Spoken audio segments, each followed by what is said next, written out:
Did you enjoy getting entrenched in this very cold world you created? I'm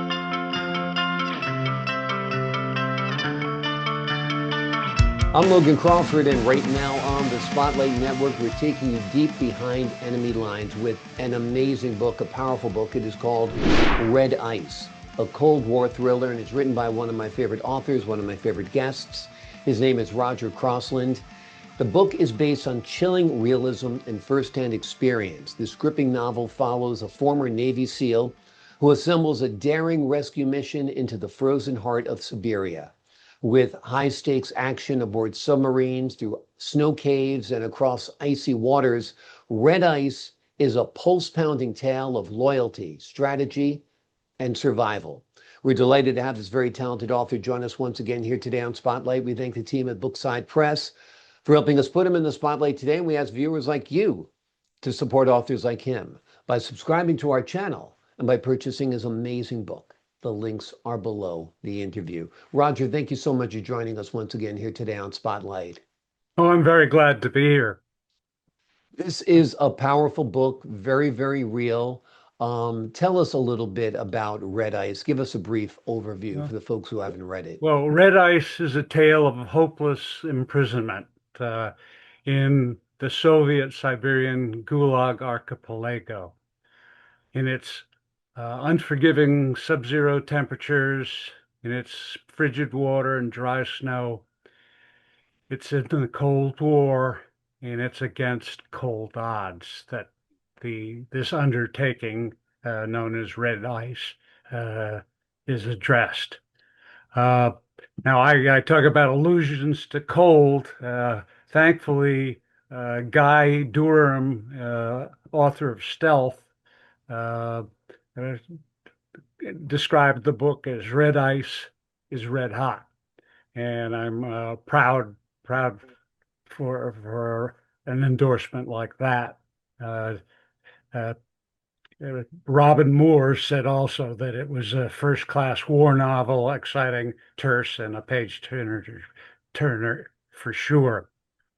It's about a Russian writer, Kurganov, who bears an uncanny similar background to Alexander Solzhenitsyn, and who wants to rescue his mentor.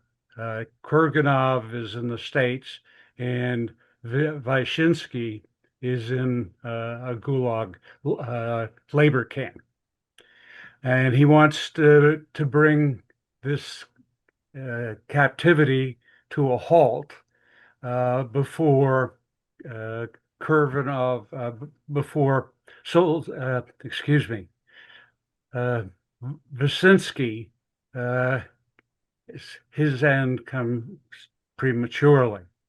So it's a matter of time and unforgiving cold and redemption of the fellow who takes on the task to rescue Wyszynski, and that's a cashiered naval officer, Quillen Fraser, who's a self-exiled expatriate and very competent SEAL officer. The objective of the rescue is to save Wyszynski before his premature death. And they only have 6 months to plan it and execute it. And they've got to get there, which is always a special operations concern, that you want the element of surprise, and you want to come from a direction and in a manner that's unexpected.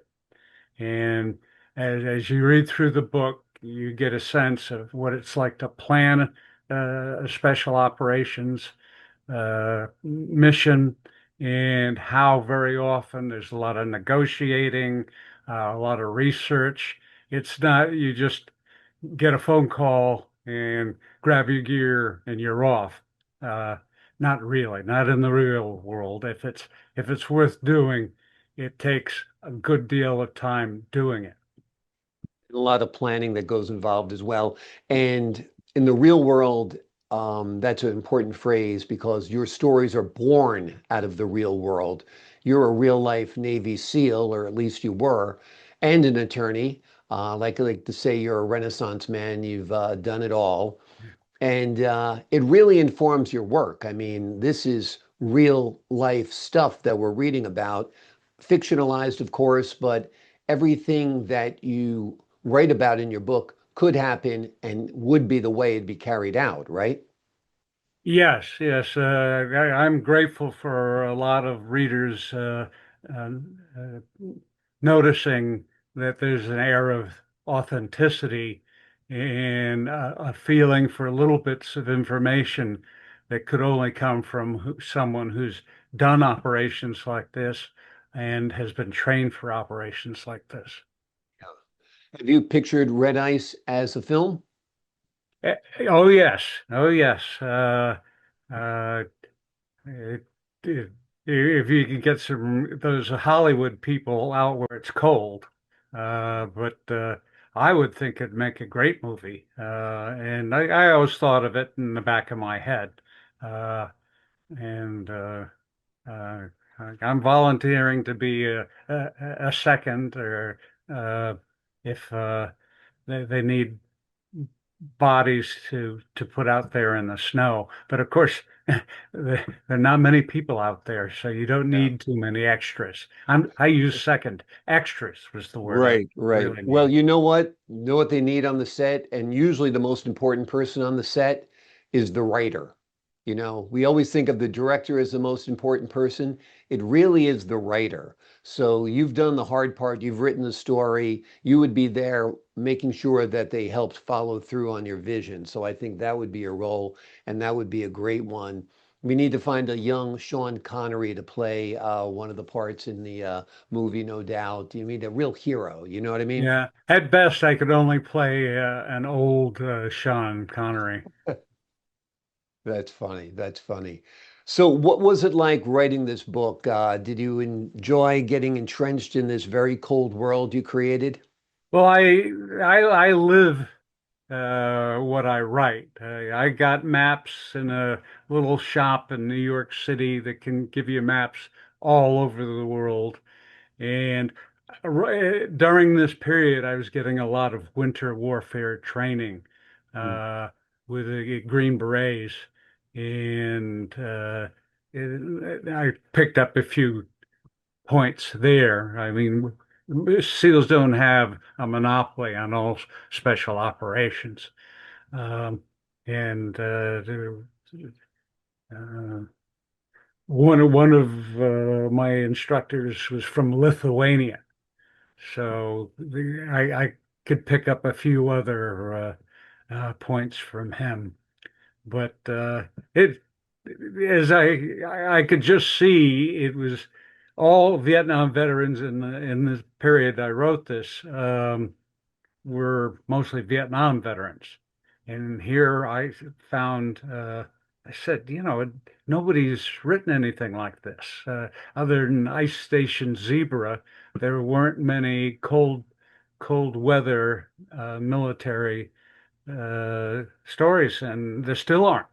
Uh, though these days it's become very interesting. Greenland is now a focus. So there may be a few stories, and maybe that's the place we do the movie. Exactly, exactly.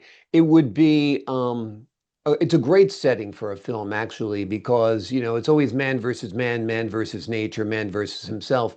Man versus nature alone, working in an environment like that is a matter of survival, correct? That's correct. That's Yeah. correct. You can't make a mistake. There's no warm place to go. Yeah.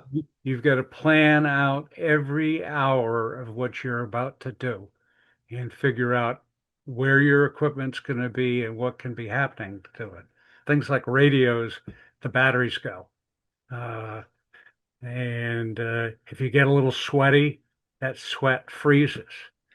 So yes, it's not an impulse style of warfare. You had better plan every single item you put in your pack or in your polk, the sled you pull with you, uh, and can't forget anything. When you were in the SEALs, where were you deployed? Were you deployed overseas? Were you here stateside? Oh, I was deployed in Vietnam, Korea, uh, in the Philippines, and then at different times, Scotland and Korea again, quite a few times during my reserve period. Uh, Amazing. uh, How many years were you in the SEALs? 35 years, Wow. active and reserve. That's active and reserve. It isn't Right. all active. Yeah. Um, Once you were out of it, did you miss it? I mean, that kind of adventure, it's sort of like they say the fighter pilots of World War II, when they came home, everything else seemed boring. Is everything else boring once you leave the SEALs? Well, I find myself adventures. I swam across the Hudson River twice in the last few years, Wow. and 3.5 miles from New Jersey to the Battery. And I keep in touch, and I do obstacle course races, and I you said a former SEAL. There are no former SEALs. You're a SEAL, period. And it's just you don't get paid anymore. But then I get a pension, so I suppose I do get paid. Uh, Well, we salute you and thank you for your service, particularly with this upcoming weekend of Memorial Day. Thank you for 35 heroic years of service. Let me ask you about your writing. You've just completed this book. You working on the next? It seems like you go from one project to the next. yes, I'm working on one that's it's historical. Seals haven't been invented in the next book that's coming on, and it's set in China and the South Pacific during the first year of World War One. Uh, Sounds wonderful. That sounds like a wonderful premise, wonderful setup for a story. What's your take on today's warfare? I mean, we've got, craziness in the Middle East and craziness in Ukraine and Russia. What's your prediction on Russia and Ukraine? Will they come to a peace deal soon? Any thoughts? wow. Now that's the question. How much time have we got? I favor Ukraine because their special operations were superior, and it's their country they're fighting for.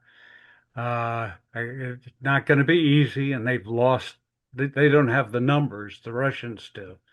But I think, and I'm going to stick my neck out here. I think the word tariff is going to sober Putin up, Mm. and it's going to be diplomacy as well as uh, going to arms. Uh, if if if if Putin just runs out of money, uh, he can't win, and if he and both China are hobbled by tariffs, that creates perhaps uh, uh, a faction for optimism. Yeah. Well, we certainly hope it gets resolved there soon. It seems like the president would like to resolve it as soon as possible.